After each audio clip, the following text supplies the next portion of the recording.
Hola a todos. Bueno, primero que todo quiero excusar a Patricia Salamea, que es la editora de la revista HR, que hoy no puede estar con nosotros, pero en su lugar estaré yo haciendo, digamos que, el lugar de mediadora de la conversación. Entonces, bueno, quiero darles la bienvenida a todos y todas al lanzamiento del número 21 de HR, revista de Historia, Teoría y Crítica de Arte, dedicado al dossier Arte y Memorialización en Colombia. Como les dije, creo que ya mi nombre es Laura Bolívar y yo hago parte del equipo de la revista. Quiero agradecerle también muy especialmente a las editoras invitadas de este número, María del Rosario Acosta e Isabel Cristina Ramírez, por acompañarnos hoy. Para nosotros es muy importante contar con un espacio para hacer un lanzamiento presencial y es aún más significativo contar con ellas dos, ya que ellas no viven aquí en Colombia. En Colombia, María del Rosario, y en Bogotá, Isabel Cristina. También quiero agradecer, digamos, ahorita tendríamos una invitada que está ahora en un trancón, pero María Margarita Malagón también nos va a acompañar en este panel y quisiera también agradecerle a ella por el acompañamiento que tiene también a la revista. Ella hace parte del comité editorial de la revista.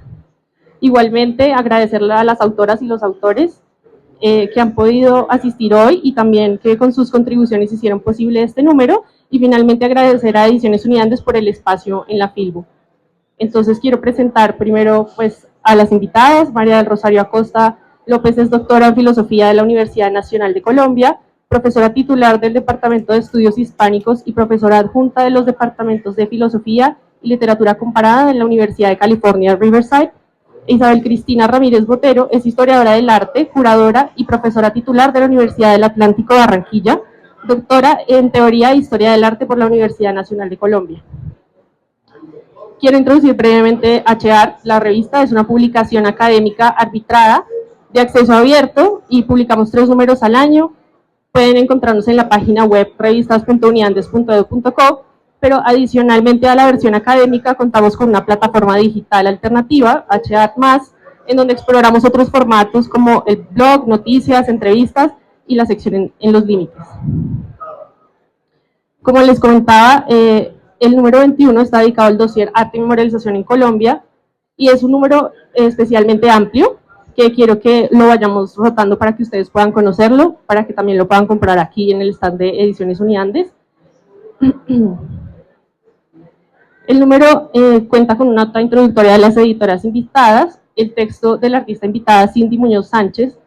que nos acompaña el día de hoy, 9 artículos agrupados en 4 bloques temáticos, la sección de reflexiones que inauguramos en este número, que contiene 3 textos en este caso, y hablaremos de esto de pronto más adelante, la sección de reseñas, que son seleccionadas por el equipo editorial y buscan acompañar el dossier. En este caso nosotros tenemos 2 reseñas de libros y una de exposición. Y finalmente la sección en los límites, que en este caso hicimos una videoreseña que fue propuesta y concebida por María Margarita Malagón, una videoreseña de la exposición Infraleve de Oscar Muñoz que tuvo lugar en el Mambo el año pasado. Entonces yo, antes de recorrer el número, me parece importante abrir la conversación para una pregunta para las editoras invitadas, y es ¿qué las llevó a proponer este dossier en este momento y qué urgencia sintieron al hacerlo, ¿no? Pues el tema de arte y memoria en Colombia es vital y yo creo que la respuesta justamente que tuvimos a la convocatoria que hicimos nos lo reconfirmó. Es vital en este momento en Colombia que se ponga en la esfera pública y que sigamos alimentando esa pregunta y sigamos discutiendo sobre las múltiples posibilidades que las prácticas artísticas abren en el tema de pensarse la memoria y pensársela además, que será como una de las ideas de las que partimos, no solamente vinculado al conflicto armado, que por supuesto pues también, pero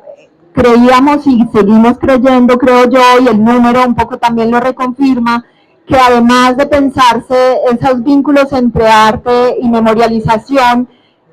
también es importante ampliar el registro y tener una perspectiva de más largo aliento. Como que esa doble perspectiva nos interpelaba muy directamente, Por otro lado, con mi colega y amiga María Rosario, ella es filósofa, ha trabajado mucho este tema, y yo como historiadora del arte nos parecía también muy interesante como juntarnos justamente desde esa diversidad de perspectivas, y entonces como que así surge esa idea y nos atrevimos a proponer ese número desde ahí. No sé, María. Sí, esa parte también es muy importante decirla. Todo esto surge también de una interlocución que lleva muchos años entre Isa y yo, y a mí eso siempre me parece importante recalcarlo porque yo creo que el trabajo que funciona en la academia funciona cuando uno realmente está en diálogo con otros, y es un diálogo que se construye por años, años de trabajo conjunto, años de pensamiento conjunto, de intercambiar y escuchar voces de disciplinas distintas a la de uno, y realmente dejarse retar por preguntas que vienen de otro lugar. Entonces, el número, en parte, respondiendo a la pregunta de Laura, viene también del hecho de que Isa y yo llevamos mucho tiempo trabajando juntas y deseando mucho poder trabajar más juntas. Isa es de la historia del arte, yo desde la filosofía, y ambas con esta pregunta en mente por la relación entre cómo es que el arte cuenta de otros modos la historia en este país. ¿Cuáles son las voces que hablan a través del arte, que hay que hacer más audibles, no solo visibles, y cómo el arte realmente nos reta a repensar la noción misma de historia de la que partimos para contar ciertas versiones de lo que es este país y este país en este momento, ¿no? Y eso creo que el número lo hace de una manera que a nosotras incluso pues nos sorprendió muy positivamente encontrar contribuciones tan bellas reunidas todas en este número. Es realmente un privilegio como editoras haber podido reunir todas esas reflexiones en un solo lugar. Ok, muy bien. Sí, digamos que en el texto introductorio también ustedes hablan como de la pluralización de las narrativas, ¿no? Y en ese sentido también me gustaría que conversáramos un poco sobre la convocatoria, ¿no? Porque incluso ustedes también lo mencionan,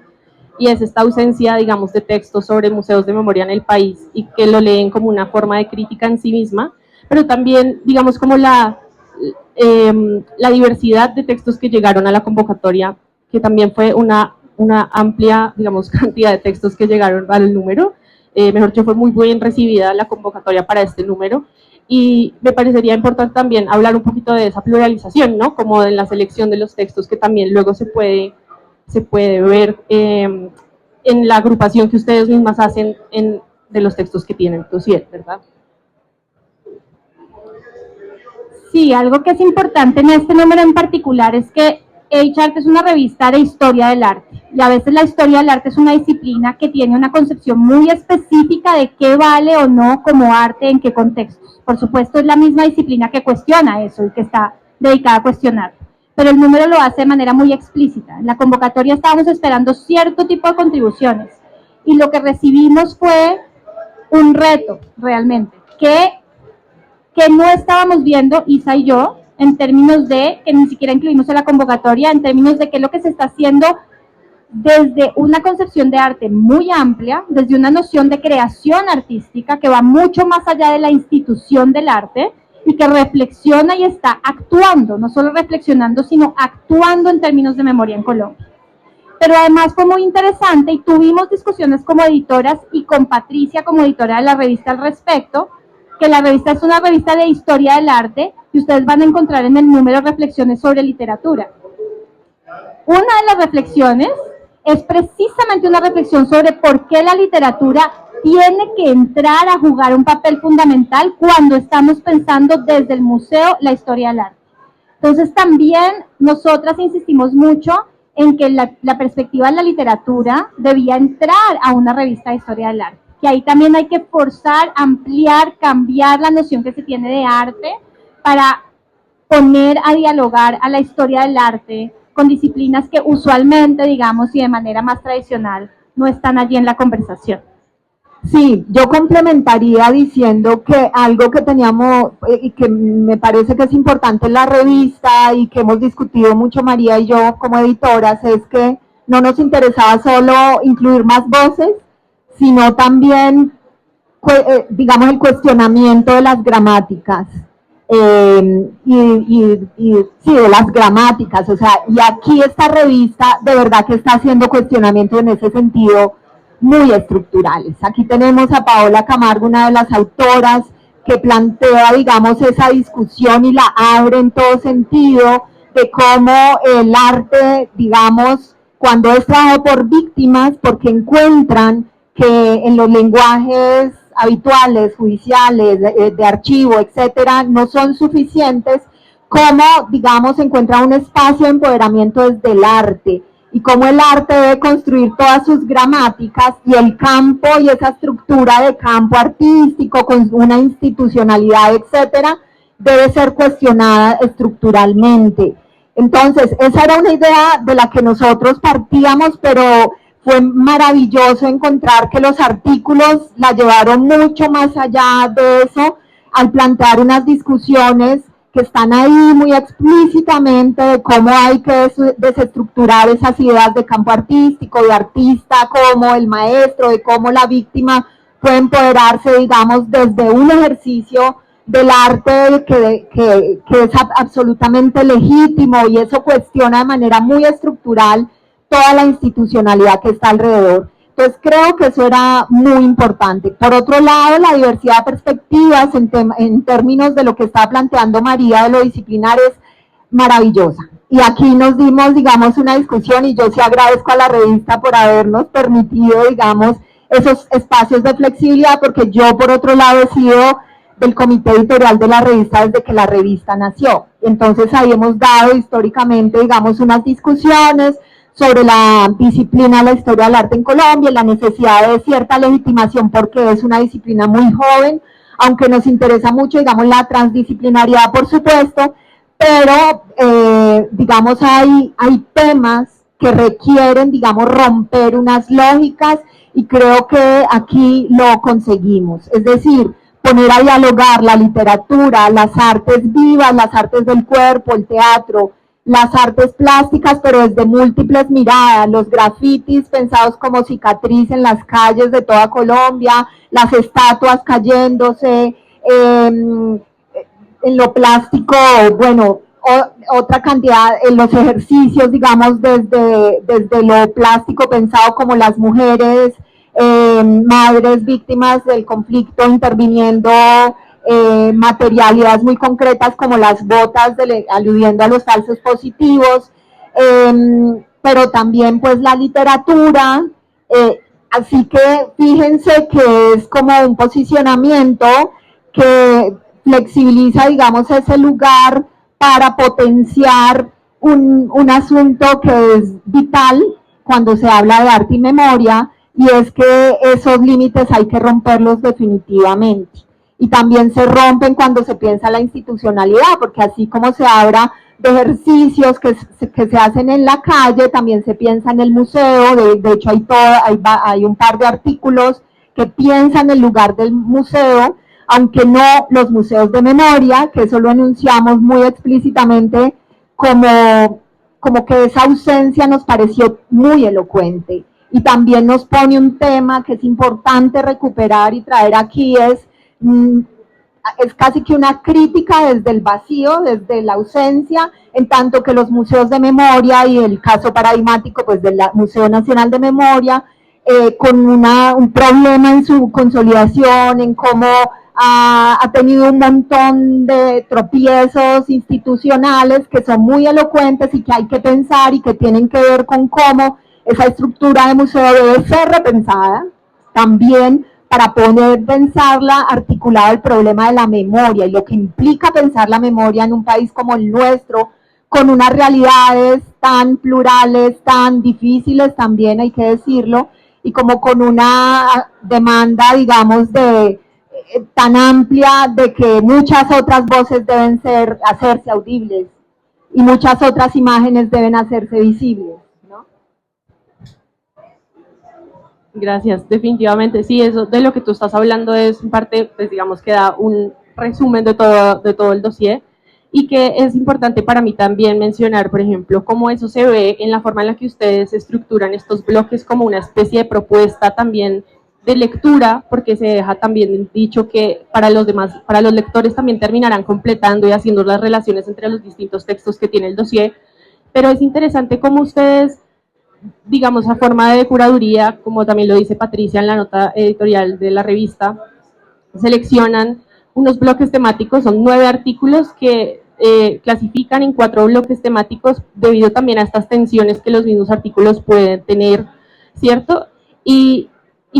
son como, ponen en lugar unas conversaciones que ellos mismos traen, pero cada uno de esos bloques me parece bien particular y me gustaría saber ustedes cómo pensaron precisamente estos diálogos y cómo los ponen a todos los artículos a dialogar en ellos. Bueno, somos curadoras, ¿no? También veníamos como con esa cosa poco disciplinar, pero pues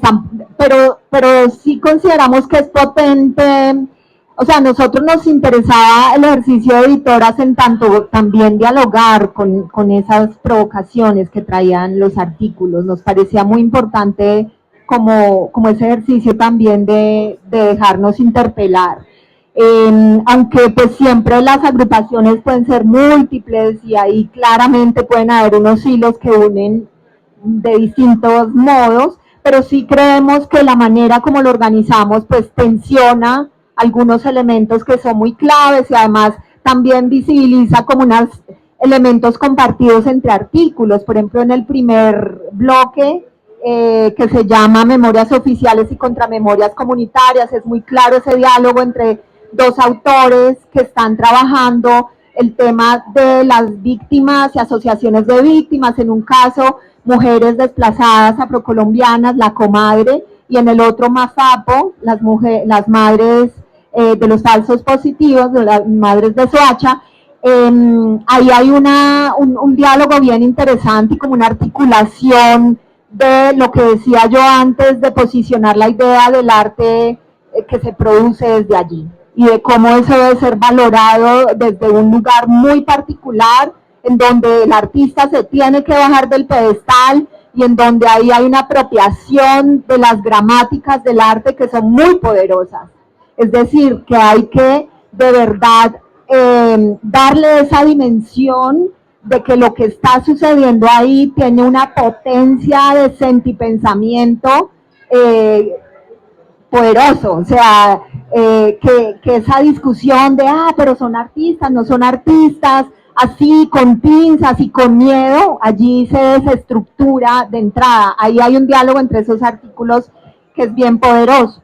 Y nos parecía importante comenzar con esos artículos, porque esa fue también una decisión que tomamos con Isa, como cómo comienza el número. Y comienza justamente con los artículos que están poniendo en cuestión la institución del arte, ¿no? Y que están mostrando que el arte es reapropiado para hacer memoria desde un lugar muy distinto al de la institución. Buenísimo lo que dice María, pero además me da pie para decir algo más, y es que el número empieza con nuestra artista invitada, que también fue una decisión deliberada, que no fuera una autora invitada, sino una artista invitada, que espero que esté ya por ahí. Ya llegamos. Cindy, eso fue una decisión deliberada, digamos, también desestructurada. Por eso decíamos que agradecemos que HR nos dejó hacer muchos, como desestabilizar desde muchos lugares, y nos parece muy poderoso también haber arrancado con ese texto de Cintia, que además de artista, tiene formación como filósofa, y venía muy interesada pues escribiendo sobre su propia obra. También ahí queríamos, era también enunciar, digamos, de cómo se produce pensamiento desde las artes y cómo ese posicionamiento del trabajo de Cintia pues abrió un montón de elementos que después van a volver a surgir a lo largo de todo el número, que es bien interesante. El segundo bloque es sobre el museo. Isabel, disculpa, que yo quería comentar algo sobre eso, porque también traía, digamos, una nota sobre ello, y es que es bien interesante lo que tocan, porque aprovechando que Cindy está aquí también, para nosotros pues ha sido, digamos, también un honor contar con las fotografías que lleva la portada, pero también es importante como notar que la fotografía también fue con la que la convocatoria rotó, ¿no? Y que el primer texto que abre el número, que también quería llegar, digamos, a este punto antes de pasar de pronto a los siguientes bloques, es que ustedes también resaltan, digamos, la necesidad que tenían, digamos, de tener este texto que abraza y como que introduce el resto de los textos, ¿cierto? Que siento que también es como chévere volver como sobre esa conversación del texto que es de Cindy y sobre la imagen que se escoge para que rote la convocatoria e igualmente sea como la introducción que tiene, digamos, el lector al coger la revista sobre el número al cual se va como a enfrentar, ¿no? Como el que va a leer. Entonces quería tomar también este momento para hacer la nota. De pronto, si nos quieren contar cómo escogieron la imagen y esta relación con Cindy.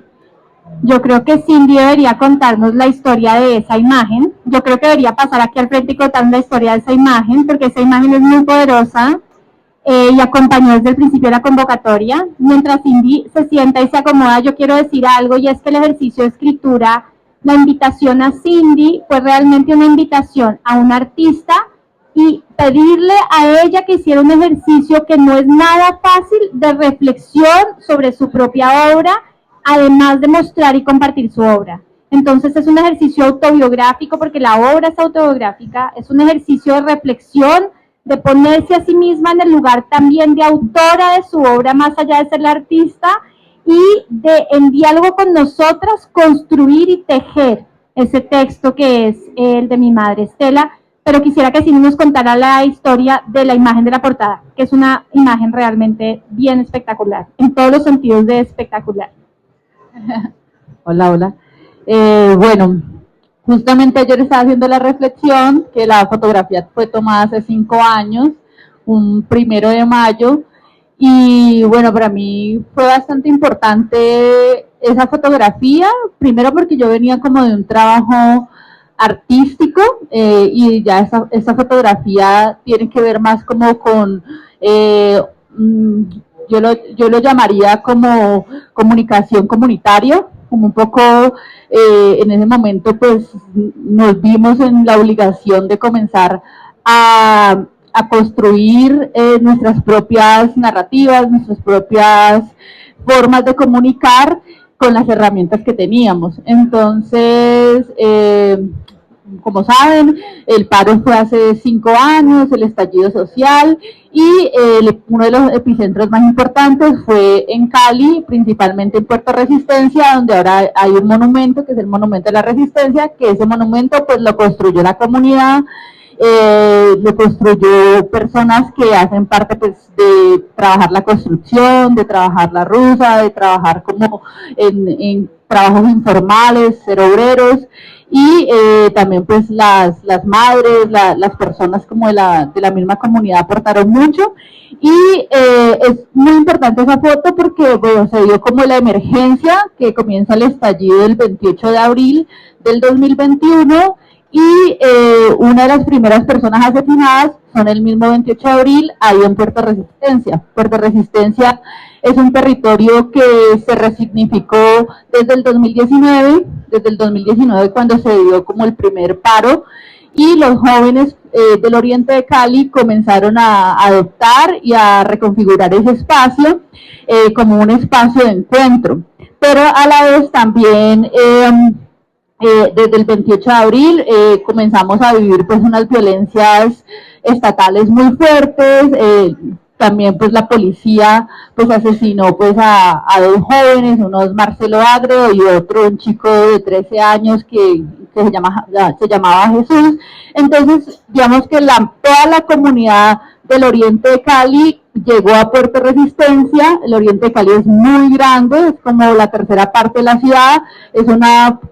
un territorio habitado en gran parte por personas afro, por personas desplazadas, desterradas, por personas víctimas del conflicto armado, y pues que de alguna forma han vivido a lo largo de su vida con violencias múltiples. Entonces también eso, como la historia del mismo territorio, marca cómo la misma gente comenzó a organizarse pues ante la violencia que estaba viviendo desde el 28 de abril. Y algo pasó particular el 30 de abril, y es que la organización comunitaria y la organización pues, de los jóvenes, de las madres, de todas las personas, hizo que el SMAT se fuera. O sea, como que allá se dice un dicho que es como que el SMAT salió corriendo no solo 1 ni 2, sino hasta 3 veces de Puerto Resistencia, porque fue tan fuerte la organización de las personas de que de alguna forma no volvieron hasta dentro de 4 meses que más o menos se terminó el paro. Y pues el espacio estuvo pues de alguna forma, fue un espacio que se llamó punto de resistencia. En Cali después salieron muchos espacios así, pero ese día fue bastante bonito porque hasta ese punto solo estaba como las partes de las organizaciones, se puede decir juveniles, la gente del territorio, pero ese día llegó la minga indígena con personas nazas, con personas indígenas pues de todo el territorio pues del sur, y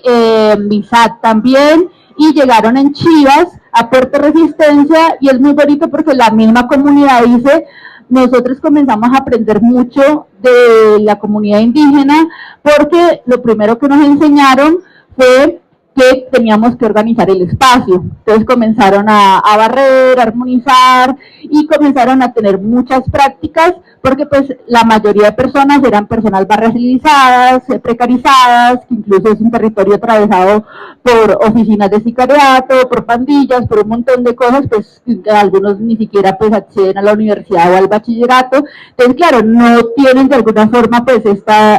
ciertas, se puede decir, no sé, como que no estaban acostumbradas a cierta organización que de pronto podía venir de las personas de las universidades. Entonces fue bastante bonito pues el aprendizaje, pero ese día puntualmente, el 1 de mayo, fue que comenzó como esa unión entre las personas populares de Puerto Resistencia y pues la minga indígena del sur. Entonces un poco esa foto es como de ese encuentro, como que para mí eso significa la foto. Ay, muchas gracias, de verdad que es un placer también contar contigo, pues Cindy vive en Cali, así que también es un honor poder tenerla aquí para el lanzamiento aquí en la Filbo. Bienvenida y gracias por toda la colaboración y por tu generosidad siempre con la revista. Quería continuar entonces lo que estábamos hablando con Isabel, digamos de los bloques temáticos en los que se divide el número. Bueno, íbamos por el segundo, el museo como espacio de memoria y disputa,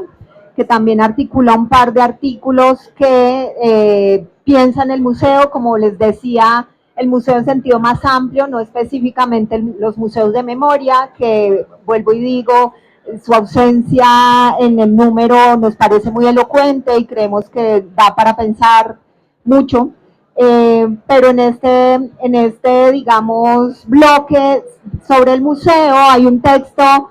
que justamente se pregunta por el lugar de la literatura y específicamente la literatura afrocolombiana en el museo, desde el Museo Nacional. Y entonces ahí como que pone sobre la mesa dos desplazamientos importantes, ¿no? Como que implica las narrativas de la literatura como reto para un museo que, según el artículo, digamos, plantea la literatura que ha estado por fuera de los regímenes de representación dentro del museo. Por ese lado hay un desplazamiento, pero está también el tema de lo afrocolombiano y la visibilidad de lo afrocolombiano, digamos, en la historia iconográfica en este país, que es también un lugar pues de disputa muy importante y de repartición de lo sensible, que es evidente. Y el otro texto que trabaja sobre una de las exposiciones que se hizo en el Museo Nacional, y se pregunta también por temas tan como estructurales de relación entre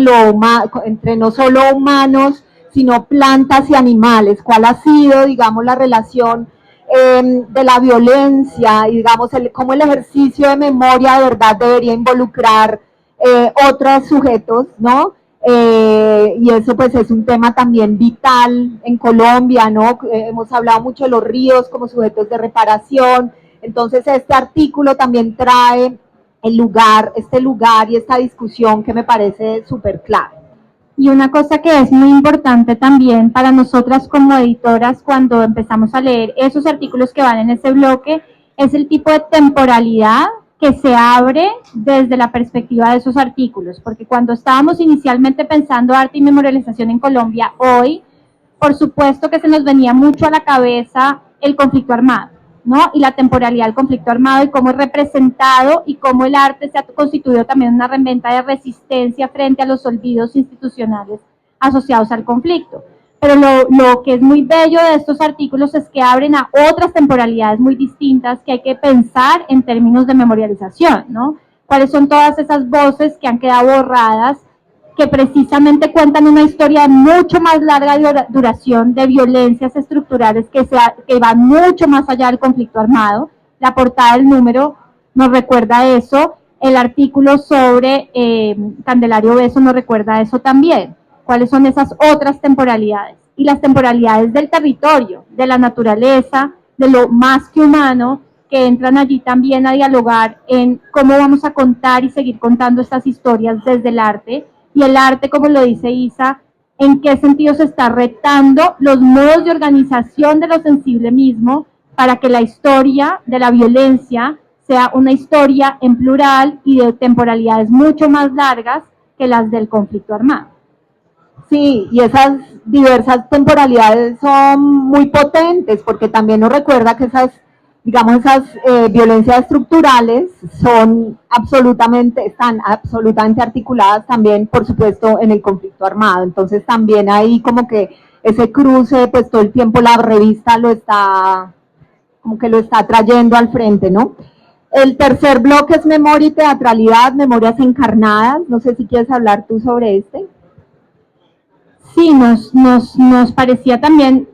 parecía muy importante traer a colación en el número una serie de iniciativas que se llevan a cabo desde lugares del arte entendido de manera amplia. Entonces, por ejemplo, uno de los textos es un texto que recoge, el de Sofía Sánchez, es un texto que recoge una iniciativa preciosa en Medellín de Mateo Rendón, que coordina una teatro que se llama el Teatro La Parla.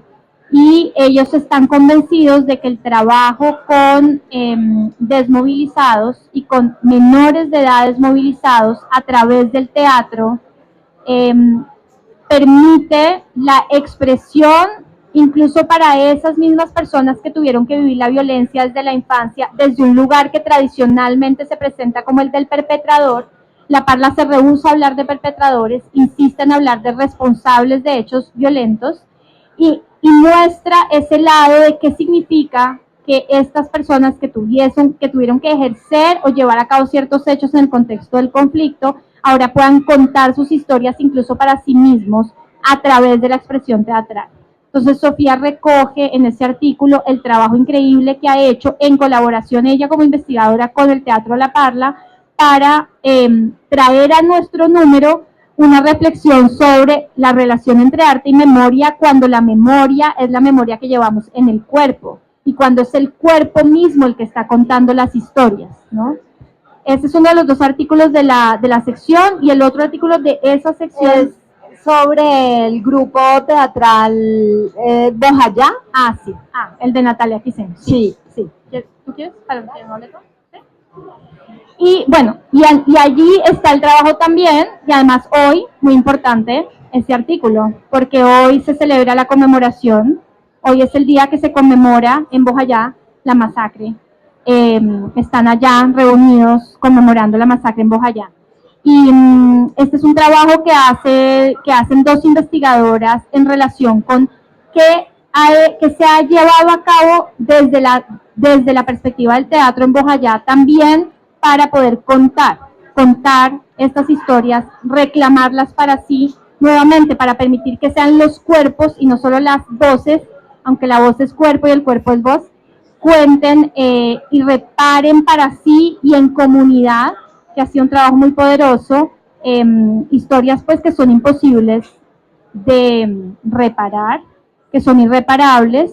pero que pueden tramitarse a través, entre otras cosas, de estas expresiones corporales, culturales, musicales y teatrales. Entonces es un artículo que aporta mucho también en el sentido de recoger una experiencia muy concreta en el contexto de Bojayá, de eso cómo ha funcionado desde la perspectiva de la iniciativa de la comunidad misma por llevar a cabo ese trabajo de reparación. Ahí yo quisiera señalar ese diálogo muy poderoso entre dos digamos, trabajos, uno con perpetradores, victimarios y otro con víctimas en las ruinas además. Me parece que esos dos trabajos que además están pensando el cuerpo como memoria y el cuerpo como archivo, ¿no? Por eso hablamos también de memoria encarnada en el cuerpo, ¿no? Ahí hay una cosa bien interesante de cómo las artes vivas, las artes escénicas, están pensando también el cuerpo y como posibilitador ese ejercicio de memoria desde allí, pues de reflexiones y no solo a partir pues de esos hechos traumáticos. El cuarto se llama Fabulación Crítica y Archivo, la memoria como resistencia, y aquí volvemos a un apartado que recoge varios artículos que están pensando el tema de la memoria con una perspectiva de largo aliento. Allí hay un artículo de Oscar Campo que es sobre la memoria de las mujeres cocineras del Paseo del Río en Barranca Bermeja, un artículo muy bello que piensa cómo hay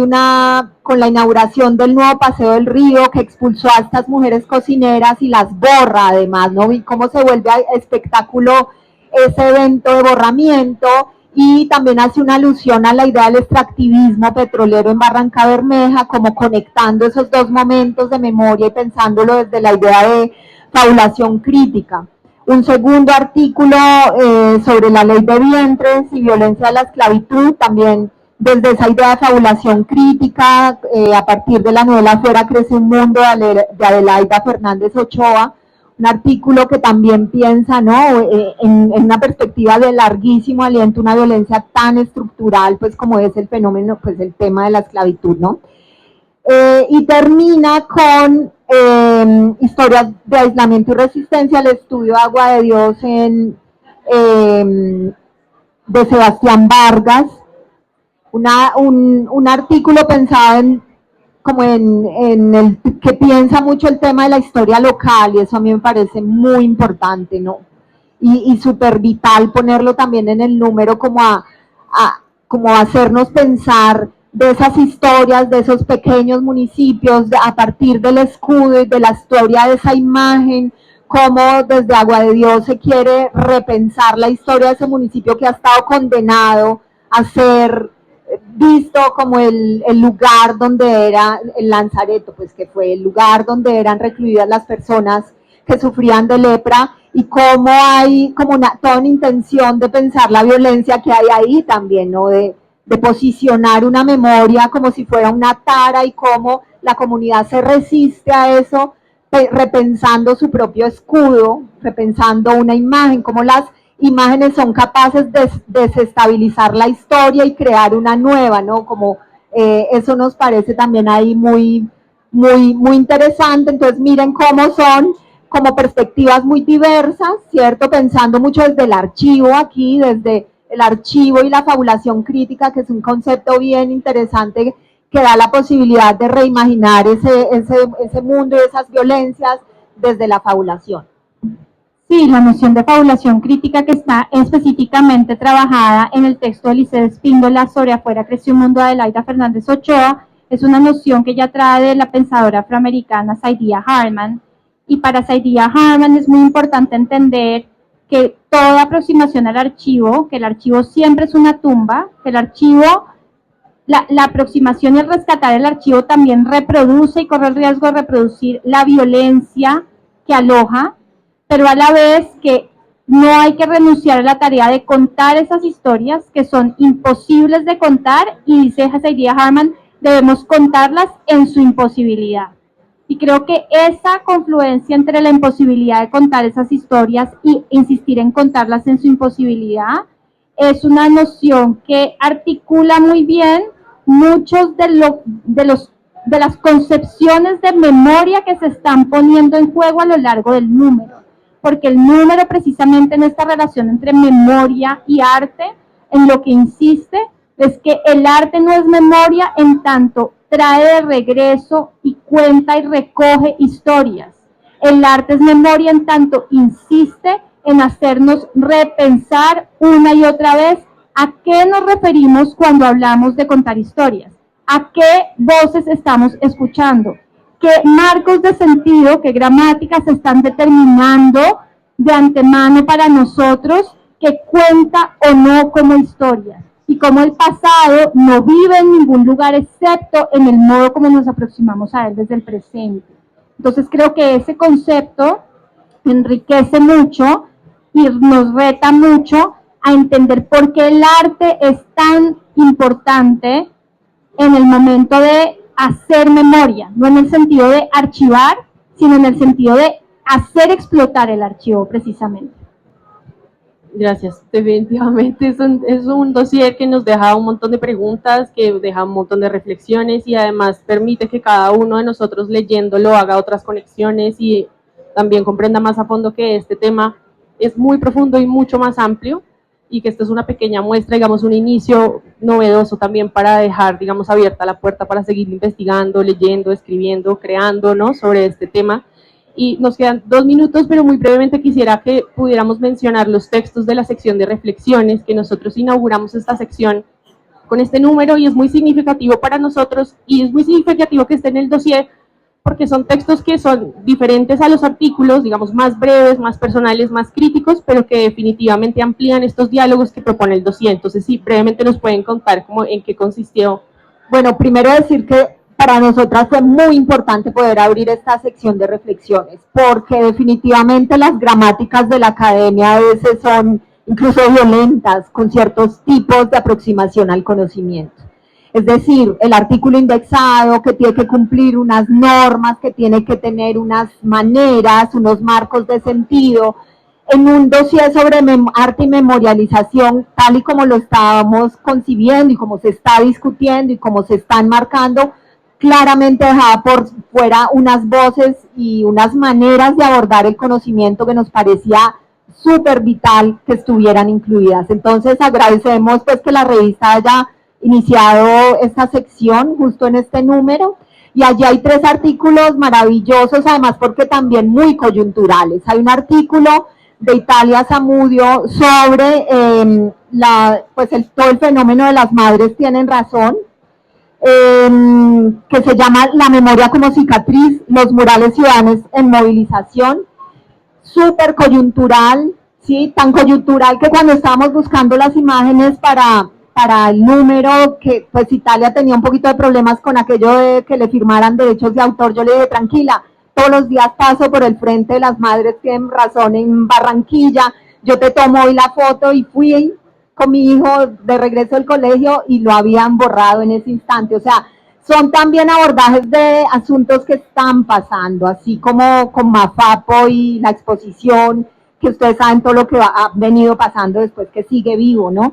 Ese por un lado, pero por otro lado está el artículo de José Ruiz, La expulsión de los duques, que es sobre todo el fenómeno también en el medio del estallido social de la tumbada de las estatuas, un tema que a mí me parece muy importante discutir, pensar, reflexionar, porque tiene un montón de aristas, pues hay un artículo sobre esto. Y el último de Rafael Castellano, Ruido, Memoria y Participación, sobre una exposición que se realizó en el Museo Nacional, y digamos un hecho que el artículo presenta como censura, digamos.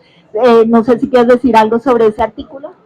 Sí, es un texto interesante porque Rafael Castellanos, el autor, quiere denunciar lo que desde su perspectiva fue una experiencia de censura de un performance que querían hacer, y el performance tenía que ver con la memoria del Palacio de Justicia. Entonces toca un tema que es central en el tema de olvido, borradura, censura, que es el del Palacio de Justicia, y lo retoma desde el punto de vista museográfico, que hace un museo frente a la decisión de abrir o no la posibilidad a crear un espacio de performance en el que no se sabía muy bien qué iba a ocurrir. Y él cuenta un poco esa historia y la documenta, también es muy interesante. Bueno, pues muchísimas gracias a todos por asistir hoy, gracias María del Rosario, Isabel, Cindy, de verdad, ha sido un honor contar con ustedes el día de hoy. Gracias.